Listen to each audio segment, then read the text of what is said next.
I am 92 years old, and I am holding the worst thing I have ever done in my hands. It's a piece of paper, a single tri-folded piece of paper, an elementary school play program from November of 1989. My daughter's name is on page 2. Emma Reynolds. Role: the sunflower. Somebody highlighted her name in yellow marker. My wife. She did that. She highlighted it so I wouldn't have to search for it, so I could just open it and see it and feel proud. I never opened it. I found it 10 minutes ago in the back of a drawer I haven't touched in years. The drawer sticks. Everything in this apartment sticks or creaks or smells like it's waiting to be thrown away. I had to yank it with both hands, and when it finally scraped open, there it was, sitting on top of old batteries and rubber bands and a life I forgot to live. The paper is still crisp. You understand what that means? After 34 years, the creases are still sharp, because nobody ever unfolded it. Not that night. Not any night. It just sat there, perfectly preserved, like a letter nobody ever read, because nobody did. I unfolded it just now. First time. The paper cracked in my hands like dried bone, and there was her name in fading yellow. The sunflower. I need you to listen to me. I need you to hear this story. Not because I want your pity. I am far past pity. I need you to hear it because you are about to make the same mistake I made, and you don't even know it yet. Let me tell you who I was. In 1987, I was 38 years old, and I was untouchable. Regional sales director for a manufacturing firm you've never heard of and wouldn't care about if you had. Corner office, 3rd floor. The desk was mahogany, real mahogany, not that particle board nonsense. The chair was Italian leather, and the whole room smelled like coffee and ambition, and the particular kind of arrogance that comes from believing you are irreplaceable. I had a philosophy back then. I said it to myself every morning. I said it to my wife when she looked at me with those tired eyes.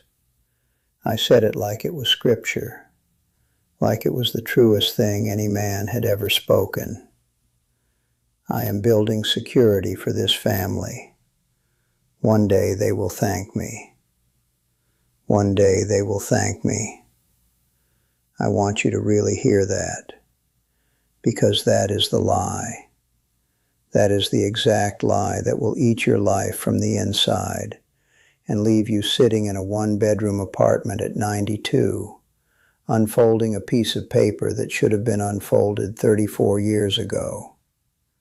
I believed that exhaustion was the same as devotion. I believed that missing dinner meant I was providing dinner. I believed that every late night, every canceled weekend, every broken promise was a deposit into some invisible account that my family would one day cash in and smile about. My colleagues loved me. My boss said I was the hardest working man on the floor. They gave me awards. Quarterly performance awards with little gold plates on wooden plaques. I hung every single one of them on my office wall. 12 of them by the end. 12 gold plates lined up in a row. You know what my daughter was doing while I was polishing those plaques? She was pinning crayon drawings to the refrigerator at home. Drawings of our family. 2 stick figures and a dog. Not 3 stick figures. 2. Her and her mother. She stopped drawing me into the family picture by the time she was 7. I didn't know that. I didn't know that because I got home after she was asleep, and I left before she woke up. My wife would tell me things. She'd say, "Emma asked about you today," and I would say, "Tell her Daddy's working hard for us." And my wife would go quiet. That particular kind of quiet that isn't agreement. That quiet was a warning. But I was too important to hear warnings. I had a mahogany desk. Now I have a folding TV tray with a water ring stain on it. I want you to remember that contrast. Mahogany to TV tray. That is the distance between who I thought I was and who I actually became. Now let me tell you about November of 1989. Let me tell you about the night that ended everything, even though I didn't know it ended everything for another 20 years. Emma was in 3rd grade, 8 years old. The school was putting on a play called The Garden of Seasons. 4 acts: spring, summer, fall, winter. Each season had flowers and trees played by the kids. Emma was the lead sunflower. She had been rehearsing for 6 weeks. I know it was 6 weeks because my wife told me at least a dozen times. She'd say, "Emma's practicing her lines again." And I would nod and look at my briefcase and think about the Kepler account. The morning of the play, I came downstairs and my briefcase was sitting by the front door where I always left it.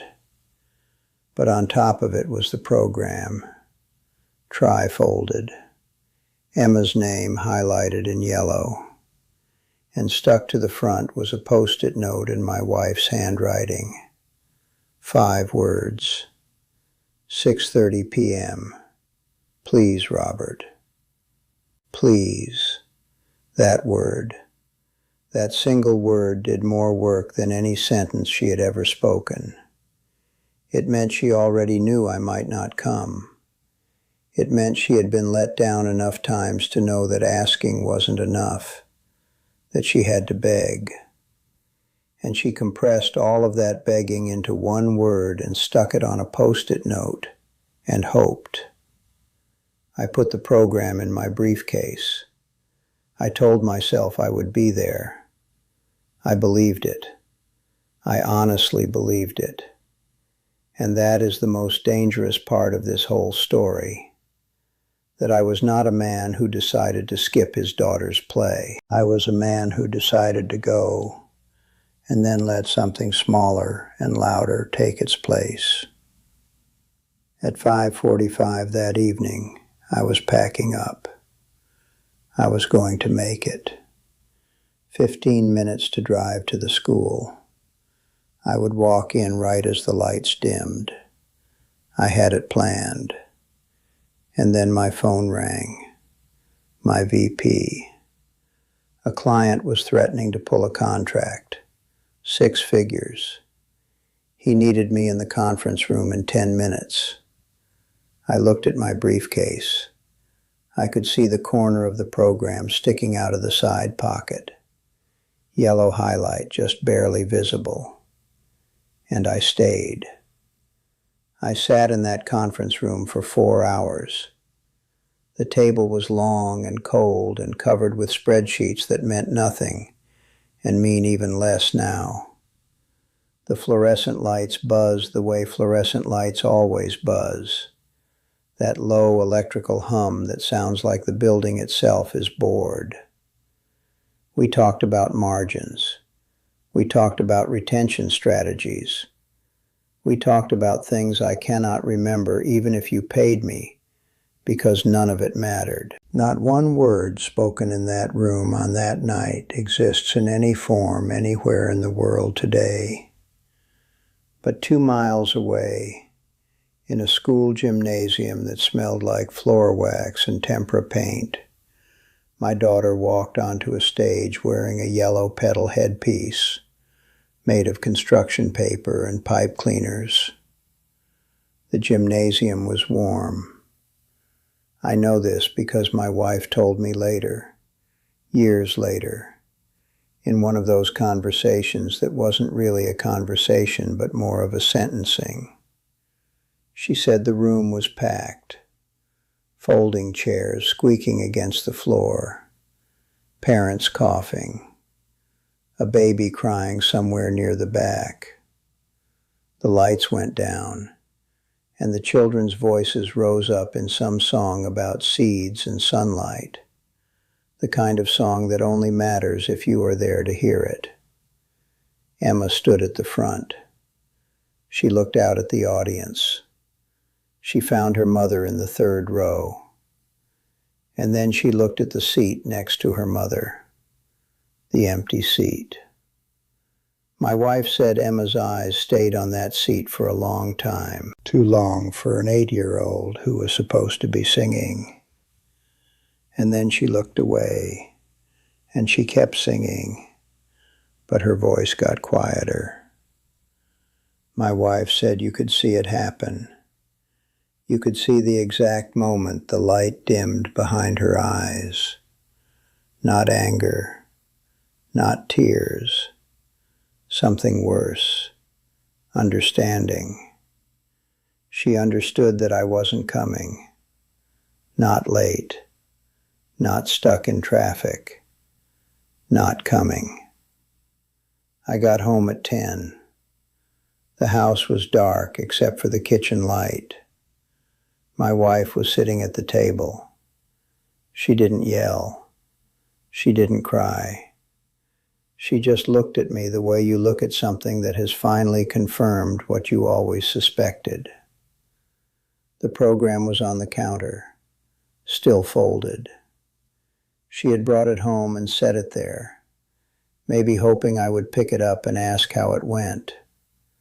I didn't pick it up. Emma was asleep.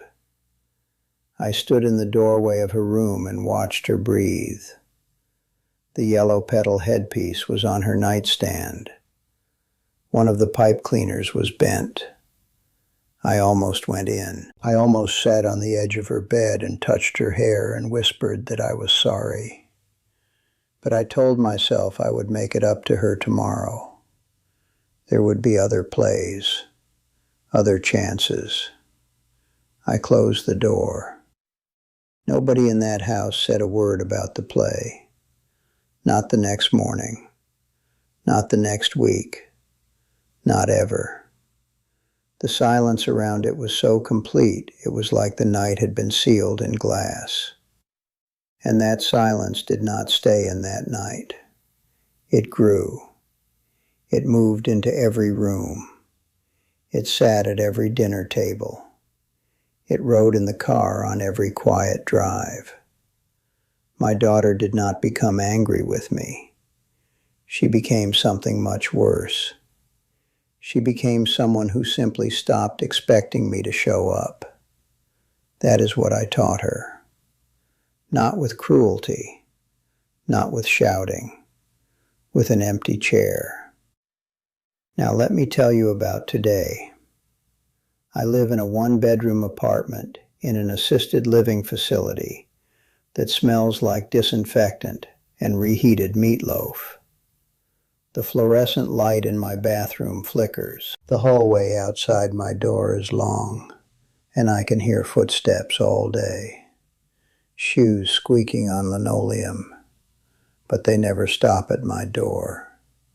They pass right by, every single time.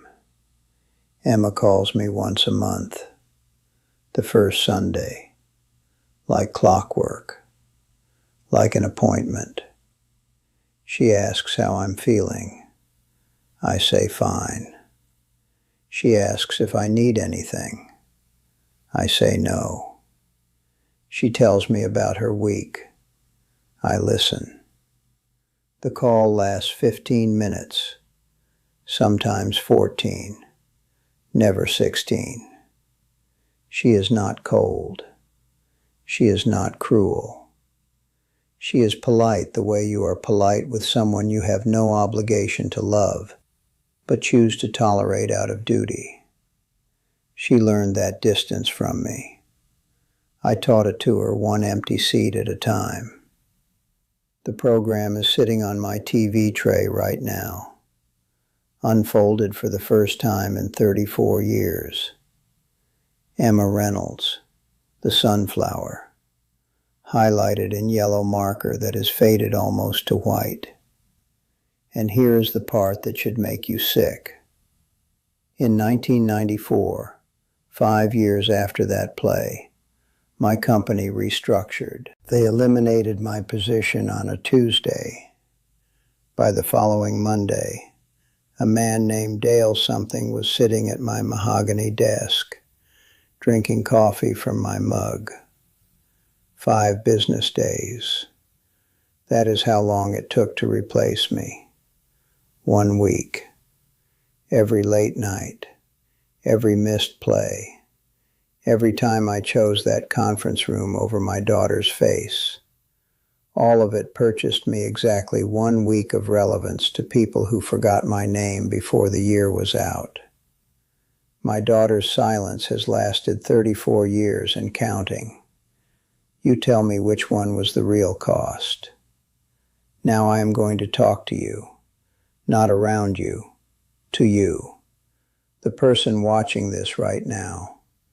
You are thinking about your phone.